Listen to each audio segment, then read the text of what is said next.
હાલો દોસ્તો, good morning, જય શ્રી રામ, જય માતાજી, જય દ્વારકાધીશ. તો આજે આપણે જવાનું છે અમારા ગામની બાજુમાં મિની સિટી કાકોશીમાં દાંતરડા કકરાવા માટે. તો ચાલો નીકળીએ કાકોશી. હાલ વરસાદ તો થોડો રોકાઈ ગયો છે, પણ રસ્તા હજુ બરાબર થતાં લગભગ 4-5 દિવસ લાગી જશે, કેમ કે ખાડાવાળા વિસ્તારોમાં પાણી ભરેલા છે. ચાલો આવી ગયા રોડ પર પણ ખાસ ભીડભાડ નથી. સવારનો સમય છે એટલે ખુલ્લું જ છે, શનિવારનો દિવસ છે એટલે ખુલ્લો રોડ જ છે, ટ્રાફિક ખાસ છે નહીં. તો ચાલો હવે આવી ગયા કાકોશીમાં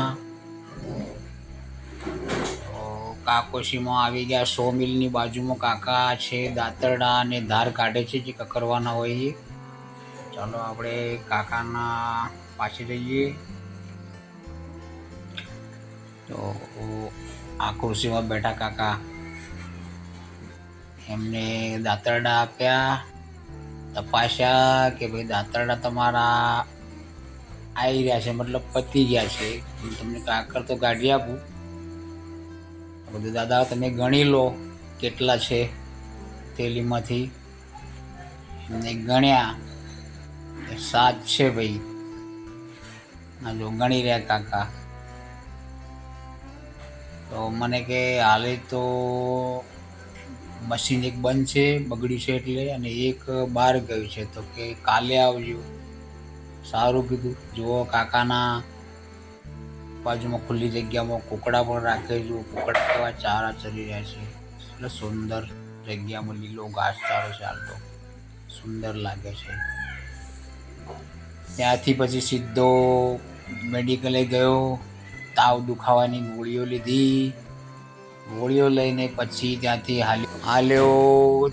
હાલ્યો બાઇકની ચેઇન ટાઈટ કરવા માટે મિકેનિકલ પાસે. તો બાઇકની ચેઇન એકદમ ઢીલી થઈ ગઈ હતી, ખટાખટ અવાજ આવતો હતો. મિકેનિકલ ભાઈએ કીધું કે હવે ખટાખટ અવાજ નહીં આવે, હું ટાઈટ કરી આપું. ત્યાંથી ભાઈ સીધો ઘરે આવી ગયો. ઘરે આવીને જોયું તો બાજુના ઘરે જમવાનું ચાલુ હતું.